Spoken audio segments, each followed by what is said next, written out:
If you enjoyed this podcast, please subscribe, like, and share so we can find others like yourself.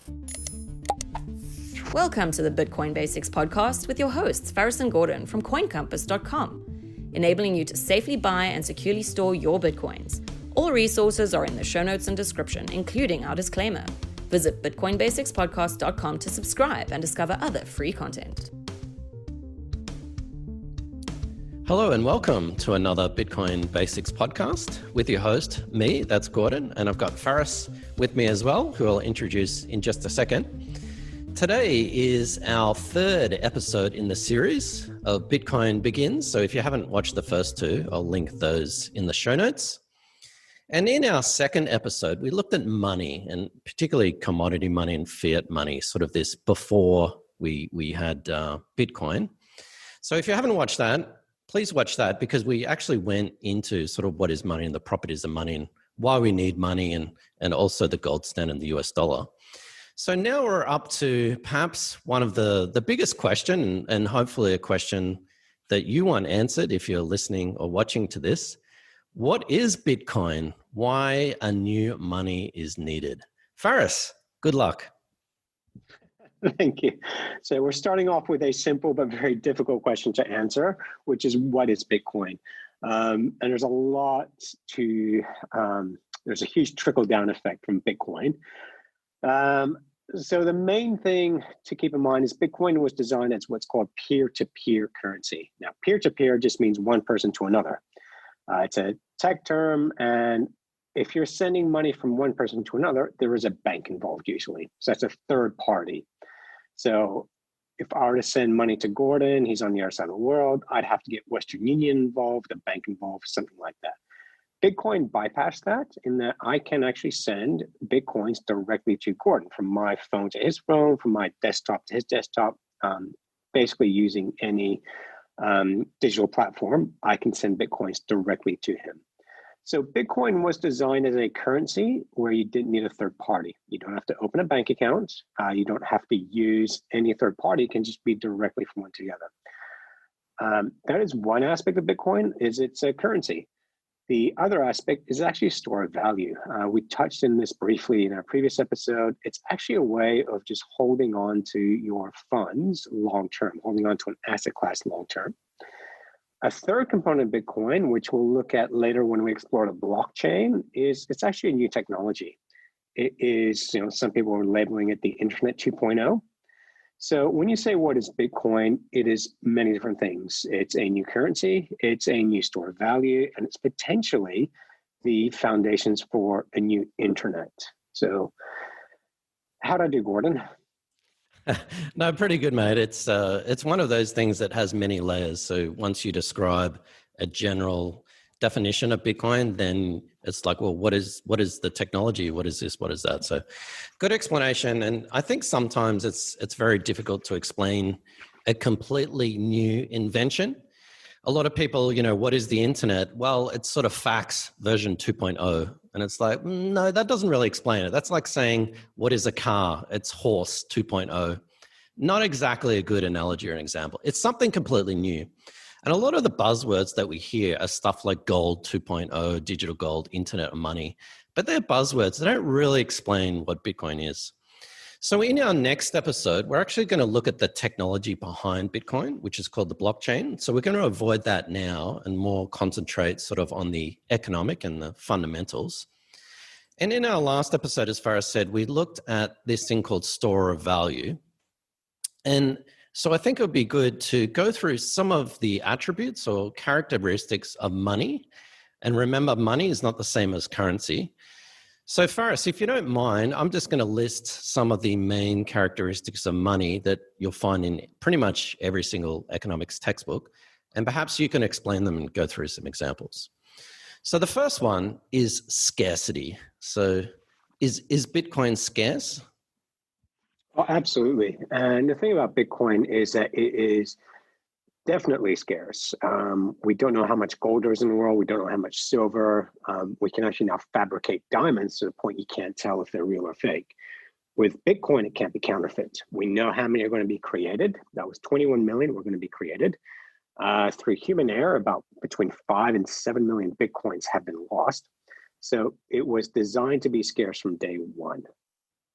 Why does it need to be scarce? Like, why can't there just be infinite Bitcoin? Well, we've seen this in other currencies, in that if you keep creating something, it loses its value. This happened with Germany after World War II, where they entered hyperinflation. Zimbabwe, a lot of people have $1 trillion note. So the more you create of something, the less value it has. Yeah, and everyone knows what's happening to the US dollar as they print it into infinity at the moment. So, okay, the next property of money, or at least a good money, is that it's fungible. Is Bitcoin fungible? Yes, it is. Now, this still is where Bitcoin has room for improvements. So Bitcoin is fungible in that it basically can be transferred across borders. So with the United States dollar, for example, that's fungible, meaning it is usable from one state to another inside the US. Australian dollar, you can use it within Australia, the euro within Europe. So with Bitcoin, it is globally fungible. However, not everyone accepts it. A lot of people still really don't know how to use Bitcoin. They don't know how to, merchants don't really know how to set it up yet. Once you do know, it's quite simple, but there's still that fear of something new and unknown. So designed to be fungible, yes, but still a lot of practice, and it's still a new technology, still a bit scary for a lot of people and businesses.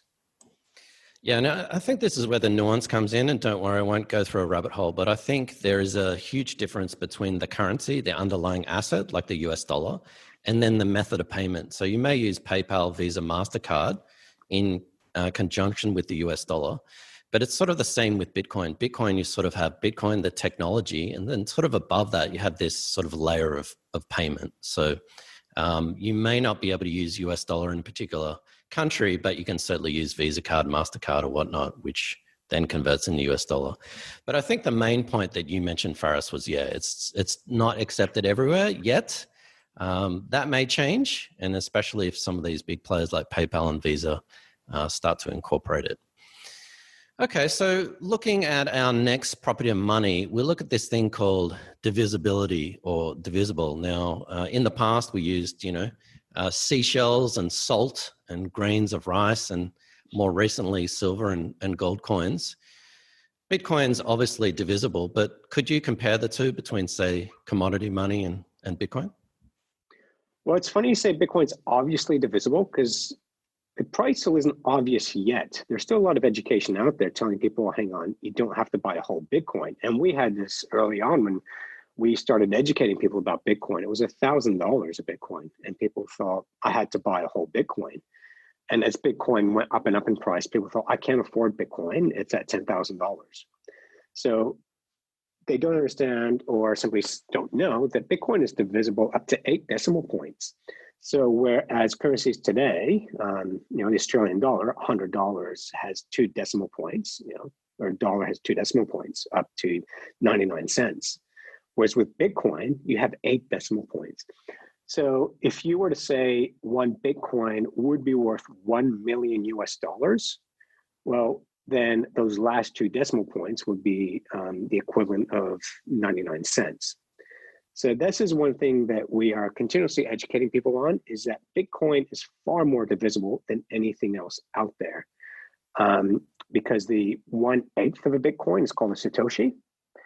And that's not part of the vernacular at the moment, a Satoshi, but it hopefully will be. So instead of referring to people as, do you have Bitcoins, we might be saying, do you have Satoshis? And that just helps people understand that, okay, I don't need to buy $10,000 in one hit. I can buy $50 worth or X amount of Satoshis. Excellent point, Faris. I should smack myself for using the word obvious, because it's not obvious. People go to Coinbase and they see one Bitcoin's $10,000, and then they see Bitcoin Cash or whatever. Bitcoin Gold is 12 cents. So and Bitcoin is actually even more divisible than the 8 decimal point. You can actually go further with several other payment methods. So pretty much divisible to the nth degree. Okay, so our next property, yes, Faris? Sorry, one thing I want to mention on that. So with divisibility, we have come across this where people go, oh, if it's divisible, it means they're making more. No, they're not. So we mentioned earlier the store of value that, from day one, they're only going to create 21 million Bitcoins. When we talk about divisibility, it is those Bitcoins that are released that you're figuring out ways of making the payment method smaller, but it doesn't mean it's going to affect the supply in any way. So even though the divisibility might get smaller, we might find other ways of going beyond those 8 decimal points that will not affect the supply, and it will not affect the release of supply in Bitcoin. So in no way is that going to affect the initial supply or the continued supply of Bitcoins that's coming out. Excellent point. So even though there's always going to be 21 million, we can break it up, but there's not going to be more than 21 million. So you can send extremely sub 1 cent transactions. Thanks, Gordon. It's a better way of putting it.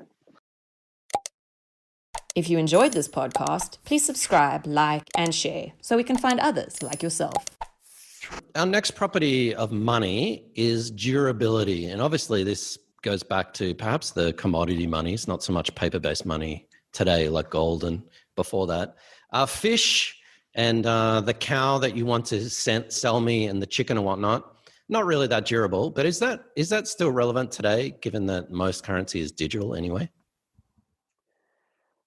Yes. So this is one of the continuous arguments that I hear against Bitcoin from some very clever people, and it's probably the only argument that makes me swear, is people say, well, if we have a global electricity wipeout that wipes out the blockchain and you lose all your Bitcoins. Anyways, so let me start back. What made gold a currency and store of value for over 5,000 years was this aspect. It's very durable. You find gold at the bottom of the ocean. It's been there for 1,000 years. You bring it up. Very easy to clean, very easy to prove that it's gold. And yeah, it's very simple as a durable store of value. It doesn't decay, it doesn't erode, anything like that.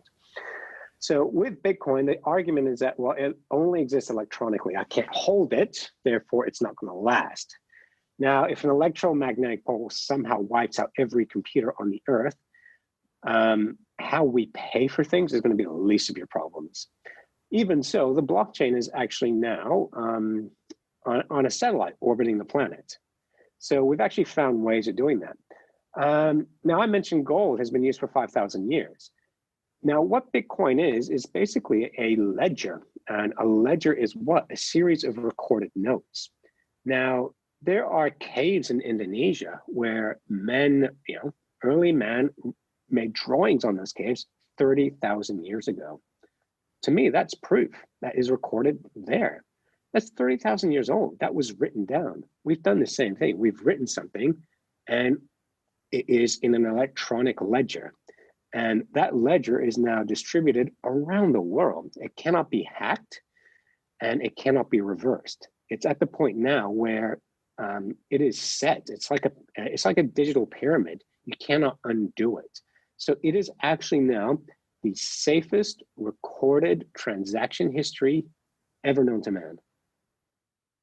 So you could almost replace the word durable with secure, or perhaps any other adjective, because even back in the past, Faris, when they're using gold coins, the Royal Mint would clip the coins and scrape things off or whatever. So I think also nowadays security and verifiability. How can you verify that something is fake and not counterfeit, whatnot, is probably more important.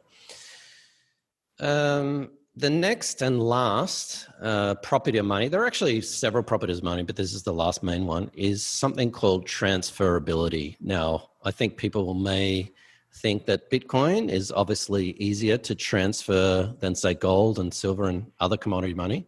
Is that it? Is it just that simple? Yeah, so transferability is basically I hand coins from my pocket into your pocket. That's just a way of transferring. I buy something from you, I give you coins. It used to be coins, and we moved on to paper currency, then we moved on to debit cards and credit cards. We've had checks, all this kind of stuff. So Bitcoin is actually once you know what you're doing, it is the best means of transferring funds. With credit cards these days, So credit card is instantaneous when you're buying something. However, the settlement is anywhere from 30 days to 60 days, basically meaning that charge can be disputed. It can be reversed in that period. With Bitcoin, it's less than 10 minutes now. That's the settlement. So the issue that we have with Bitcoin is it's not quick like a credit card is. So that transaction is not quick. You can't use Bitcoin really at the supermarkets unless it's just not accepted yet. But the settlement period is within 10 minutes, and that cannot be reversed and it cannot be disputed. As far as moving money from one place in the world to another place, there's nothing faster. There's nothing more secure. There's nothing easier when you know what you're doing. So nothing can come close to the transferability and security of Bitcoin.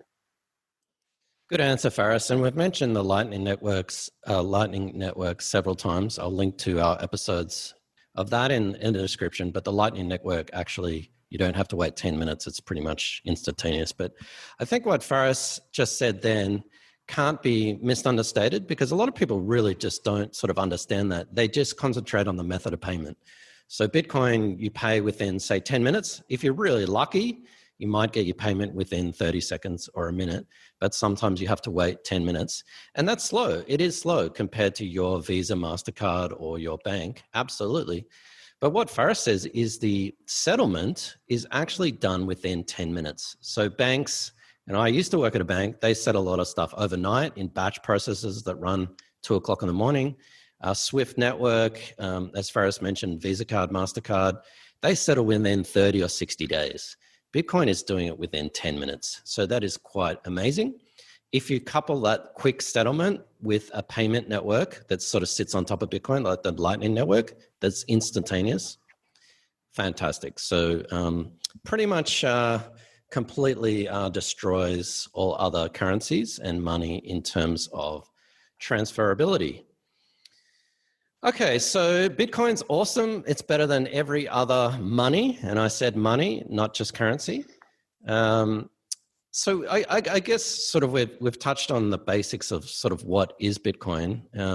And you wrote in your ebook, Faris, that Bitcoin is a new store of value for the people. What do you mean by that? So I think it's actually really important to understand when Bitcoin came out, and that was 2008, end of 2008, early 2009. And there was a reference to the quantitative easing that was done by the Bank of England at the time. So when Bitcoin came out, we basically saw this stock market crash in the US that had a butterfly effect in Europe, Japan, Iceland, around the world. And the 2008 crisis, I think, is really important to understand for Bitcoin, because that was based on simply excess debt. So very, very little real money in the system and people piling on derivative debt on top of it. So you didn't have value in the financial system. There wasn't real money. There was just, it was a house of cards. With Bitcoin, what was created was basically is an asset where you're not going to build fake money on top of it. And it's not a debt-based system. It's, with gold, you buy and you hold gold. And if I want to give you some gold, I'm going to break it into pieces. What we've done in the financial system, we've just leveraged on that gold. We've just created derivative markets where now it's beyond comparison how much money, not real money, is out there, but how much currency is out there. And since COVID of 2020, the response to that is just to create more debt. So it's really important to understand the social and economic environments of Bitcoin. And when I say it's a store of value, it's basically saying, okay, we don't like what governments are doing. They're simply creating more debt. Debt has to be repaid. Government debt has to be repaid by taxpayers. And it's by the future taxpayers. So what Bitcoin was saying, okay, here's a system where we're not going to create more, derivative currency.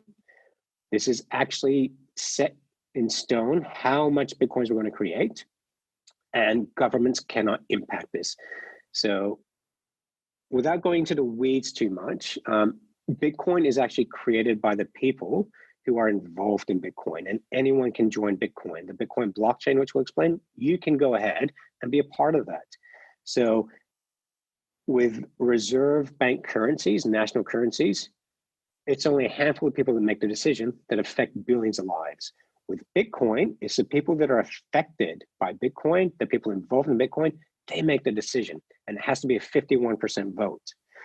So I know I've unpacked a lot there, but the thing to understand about Bitcoin, it is created by the people for the people. Excellent. It's exactly what I was just about to say, for the people. It sounds corny, but it's absolutely true. And I think your other point about central banks printing money hand over fist, there's no central bank of Bitcoin. There's only 21 million Bitcoins that will ever be created, and that cannot be changed. So you probably got a lot of technical questions about, well, how does that work? Why can't people print more Bitcoins and all this sort of stuff? We will answer them in the next episode when we delve into the technology behind Bitcoin, the blockchain. But before we do that, any final thoughts or summaries of Bitcoin and why we need Bitcoin? Oh, so there's a lot. I mean, what we've given here is just very much the surface. If you want to scratch below it, please go to bitcoinbasicspodcast.com and you'll find more material there as to trying to understand these key concepts a lot more. Excellent. Thanks, Faris. And we will see you all in the next episode. Cool. I felt a lot better, man. Yeah, it was good. Thanks for watching or listening. Please visit coincompass.com/free to register to our socials and discover other free content. Subscribing, liking, and following helps this content remain ad-free. Until next time.